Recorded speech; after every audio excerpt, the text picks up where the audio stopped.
Thank you very much. And thank you all for being here. And now it is my pleasure and my privilege to introduce you to Carla Cico. Carla is Sloan 1993. She's one of the most influential women in her generation. She was former CEO of Brasil Telecom, and she's currently member of the board of directors for Allegion, E2B, and what's the other one? Yes, Alcatel-Lucent. So please welcome Carla in her presentation, and please give her a big, great applause. Thank you.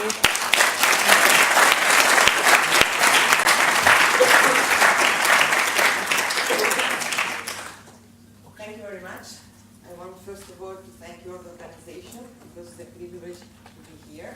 And then a special thank you to Mila and to Anpam for their support during this month to get you here.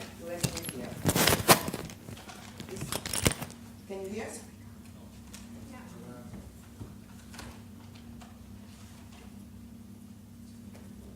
Hello? Yes. So I have 30 seconds more. Since I know that time here is tight. So anyhow, I repeat my thanks to everybody. And then I want to have a special thanks to Professor Bigsham because he just gave me a good link to my speech. And this is the only slide that you will see about my speech. Just from that is a little bit provocative, you know. You don't run a company with Excel or PowerPoint, but then I could have said that you don't run a company with big data, that you run a company just only by technology. And by the way, I have been always in a technology, I've been working in the technology sector. So for me, technology is, I was hitting technology, you know, for 25 years, more than 25 years. So it's not important. Well, because, and just now I heard that they were asking, well, you know, we see this organization, and then Enro, WorkCom, and I think that I missed something of this big collapse. They have this type of organization.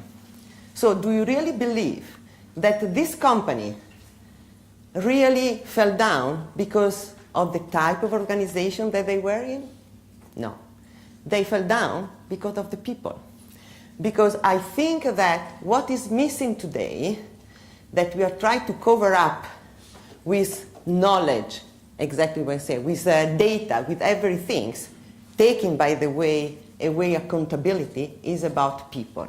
We have to go back to people, both at the top and down. Then I will also, I heard here about ethics, exactly. What is really scary for me about that list of lack of ethics is about business people, but even lawyers, okay? Because lawyers, they should be the one in reality to have more ethics. Anyhow, talking about people and why I believe that there are no organization. And when I talk about organization, I'm not only talking about corporation. I think that people in any type of organization, whether they are public administration, school, everywhere, if they are not put in the right context, if they are not, don't have the right model to follow, and if there is not the right leadership, no matter how, at the end they will fail.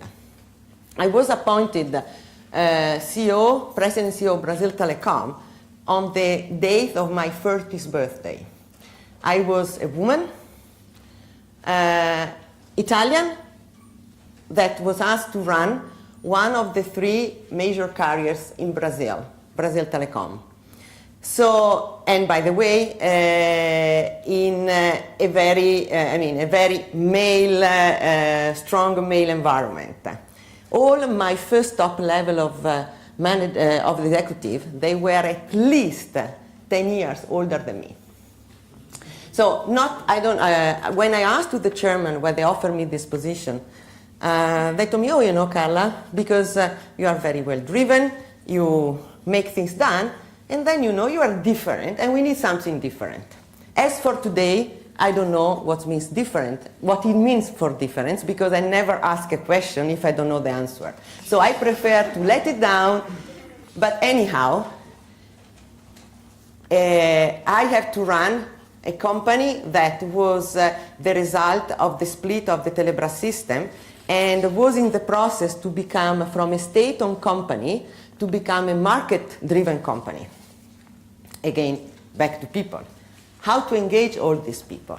And out of the three major carriers, Brasil Telecom at the time was the ugly duck because they have the less revenue. It was giving service in the poorest state of Brazil. Brazil has 26 states, and Brasil Telecom was cover 11 from north to south. Just to give an idea about the distance, so the completely different culture in each of the states is that from the northest state where Brasil Telecom was given services to the southeast one, it is almost about 5 hours flight. So it means in 5 hours you almost do London, New York. And so I have 11,000 people, that were waiting for me to act. And of course, the problem for me was not to have an idea from a business point of view, operational point of view, what to do. The real problem is that to have all this fantastic strategy, and then I was asking myself, how can I do this if I don't engage all the people? Because you cannot make a transformation, you cannot make a culture change, and so you cannot get result if each of one of the employees is not involved. And the first few weeks, they were really, I was really anxious because I needed to find something that was coming from me. They have to feel that I was the one driving this change. I didn't need an external consultant to go them to say, oh, this is organization. No, I needed them to feel that I was proposing something that I believe, and I wanted them to be part of this journey with me. That the success of the company, it was going to be their success, not my success. And I was, at that time, I'm a runner, I was running for a marathon, and one morning I was trying to convince myself that it was right to be up at 5 o'clock in the morning to run and and I was thinking all the reason why I wanted to run a marathon.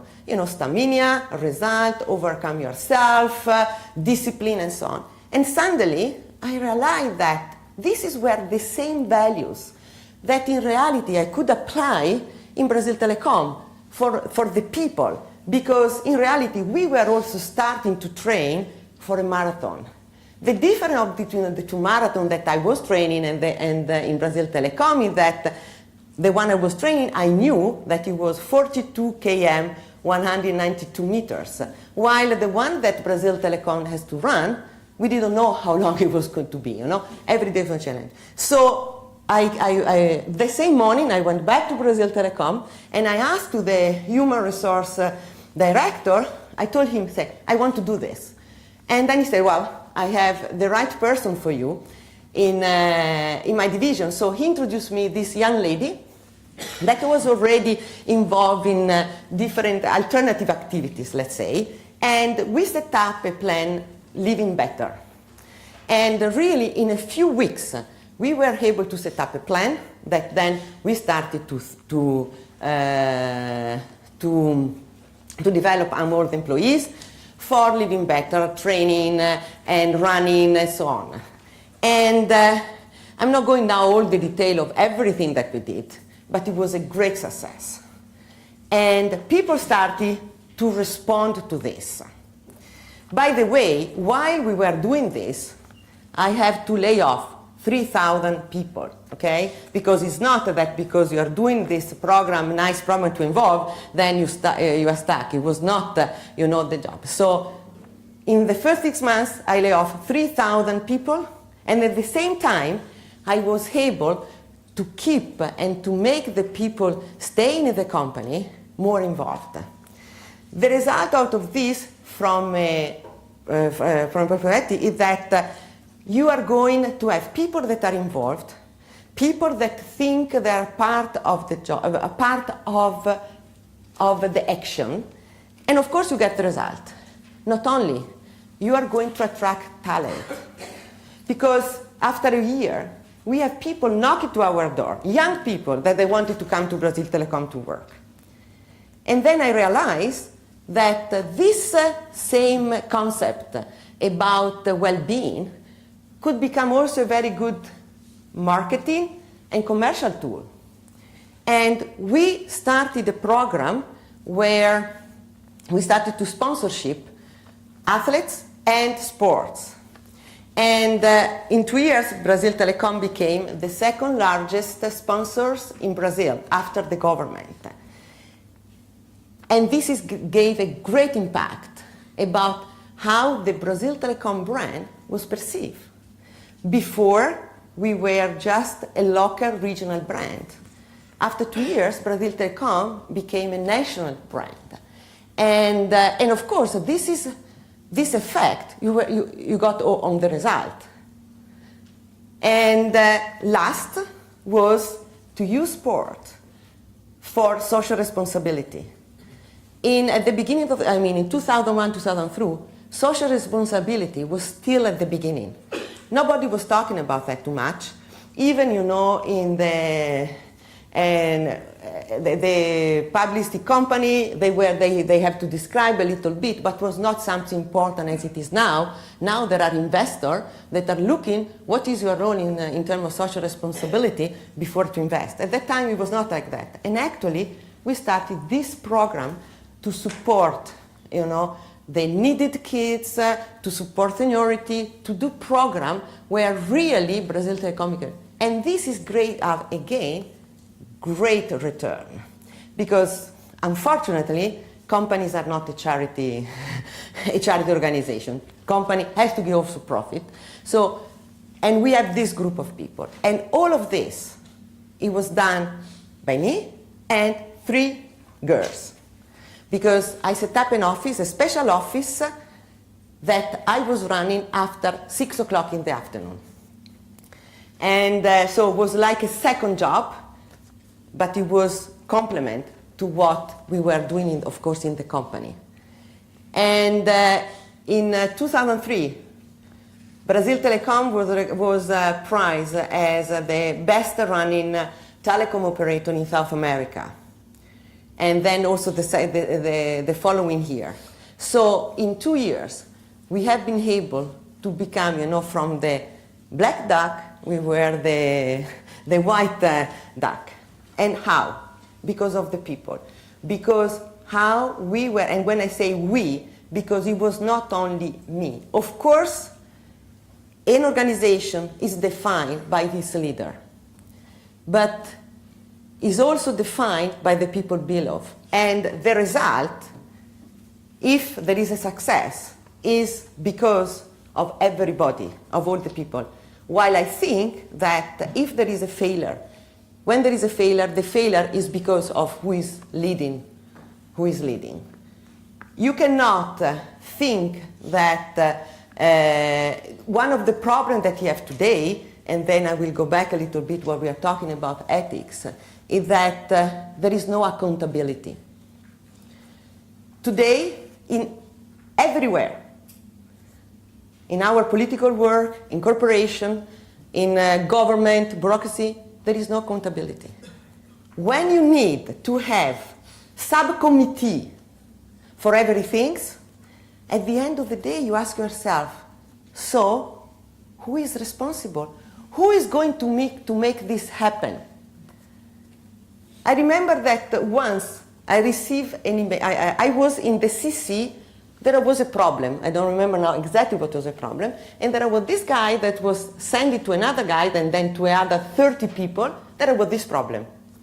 So I didn't do anything because I never answer when I'm in CC. So I just was looking, what back and forward. Then I asked my secretary after 3 weeks to print all the emails. And I have almost, I'm not joking, 2.5 meters of email, back and forward, back and forward, back and forward. So I called the guy that originated the email. And I said, okay, after 2.5 meters of email, have you been able to resolve the problem? And the guy told me, I know, because I asked the guy who answered me, okay, I said, you are fired. And then he said, what? I said, yes, you are fired. Because, first, if you have a problem and there is another person from it, you send just to the other guy.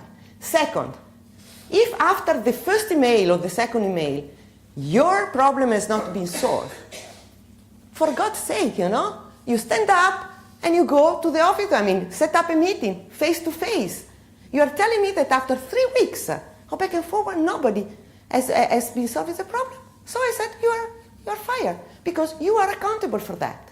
I can trust you that never again I've received a CC by anybody if I was not the one who has solved a problem. And by the way, people really understood, because accountability is the basic of that. Doesn't matter if you are a CEO or the head of a division. If you are at the top, you set up the standard.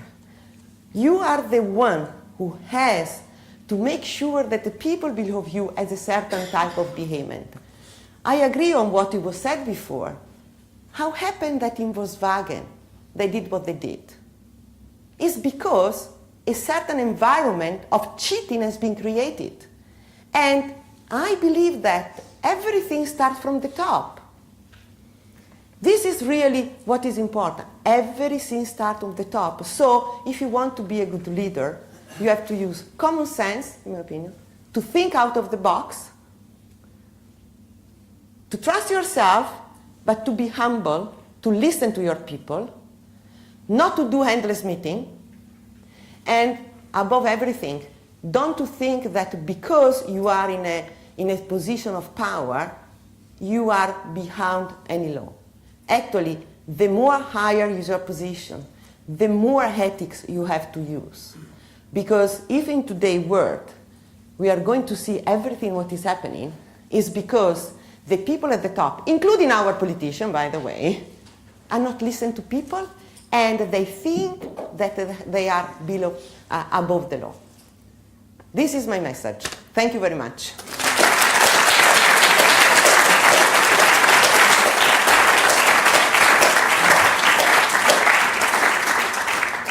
Thank you very much, Carla, for this fantastic presentation. It's been really interesting, and I can see some things that you said that happened to me as well. So yeah, thank you so much. We're going to have some questions, please, over there, this lady. Hi. So I think there's a little bit of a controversy or a contradiction between the message that you and Julian were both giving. So on one hand, you're advocating emotional conviction, make a decision, take responsibility. On the other hand, success, the success is for the team and failure is attributed to the leader. And so that is exactly why people are trained their entire life in the corporate structure, not to base their decisions on emotional conviction, but have all this data, have all these other people that give them this ability to make the decision or whatever it is. So, which is why entrepreneurship has a lot of risk in it, whereas in big companies you try to completely stay away from it. So how do you kind of reconcile act according to your emotional conviction, like you did something that wasn't standard, and you expected that executive to make a decision, and that was the reason he was not making any decision at all. So anyways, maybe both. I don't your question, okay? So reconciling making a decision based on emotional is being accountable for that decision. How am I accountable for it if this is my gut, this is my intuition? And it's difficult to explain. I don't have a ream of data. 1.5 meters of emails. I think, okay. And this is my position, then I don't know if you don't know, but I am a very rational person. But most of the time, my first idea, it comes from something that is different. Because you have to think something different, otherwise everybody will do that. And then you support with that. Of course, you know, is what you are saying about corporation, how they behave today, and entrepreneurship. I think that, and we go back to his slide about bureaucracy and a lot of control subcommittee. Personally, I believe that today, in the companies, especially listed company, we spend so much time in just to follow the rules that we, and even at the level of board, okay, where today boards are really part of the company, okay? It's not like 20 years ago. Today, and we spend so much time, you know, to follow the rules that we lose track and to focus on more about talking about strategy. What is going to be the next step of the company? And why this? Because, I mean, if you remember, you know, following the collapse of Aaron and WorkCom, we started to have this corporate governance and so on. And nowadays, there are so many, the problem today is not gut feeling versus data. The problem today in this company is that there are so many rules and you can be accountable for decision in a certain way that can be only civil, penal, criminal, and so on, that people are that is why they are stuck. I personally believe that we should have less rules, less regulation, because when you have less rule regulation, it's easier to follow that. And people are very clear about that.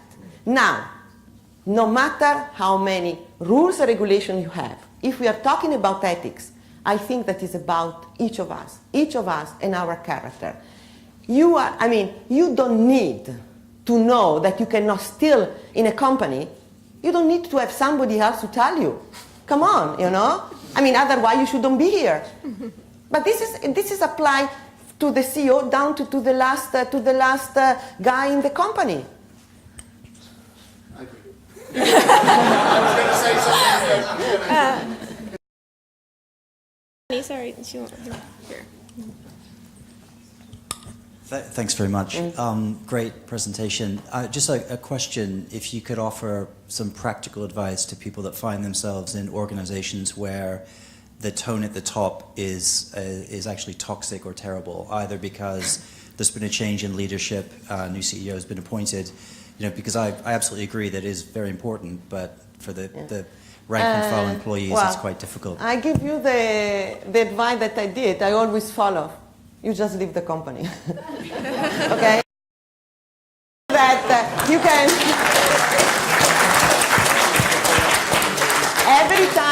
Every time that I change is because there were two reasons.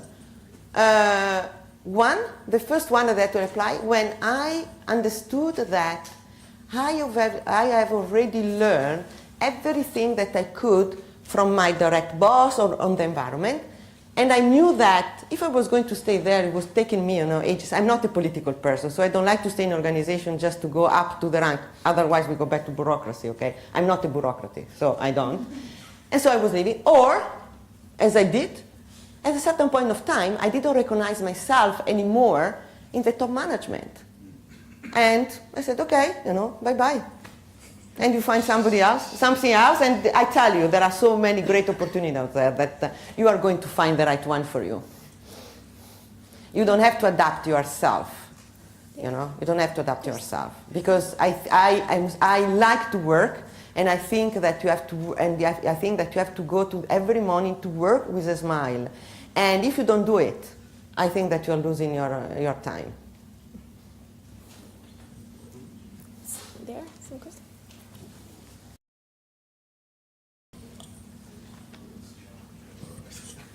Does that mean that we'll soon see corporate governance moving out of our core courses?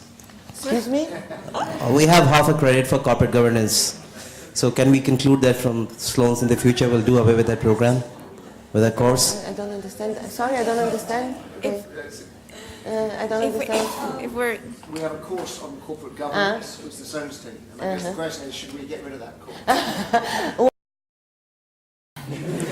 No, but I think that I think that like everything, you know, at the beginning the meaning to do this was good. Then, at a certain point of time, and unfortunately, it's because it's in the end of bureaucracy, okay? Because corporate governance are made now by bodies that want to control.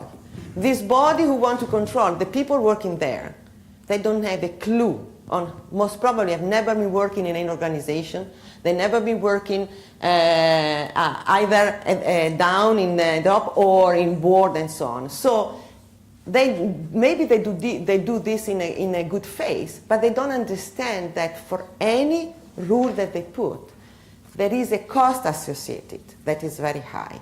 And the cost will be the less of the problem. But the fact that they are putting another obstacle to action. What is really scaring me, and now I'm going to be really extreme, is that if we go on like this, at the end of the day, we will see the less best people running public listed company, because you are going to see bureaucracy, the one that really accept that, and then the really ones good, they will prefer to stay in the private sector or to serve a company because they will feel more free to act. But this is, of course, down the road, and maybe it will never happen. Okay. Okay, thank you very much. Thank you so much.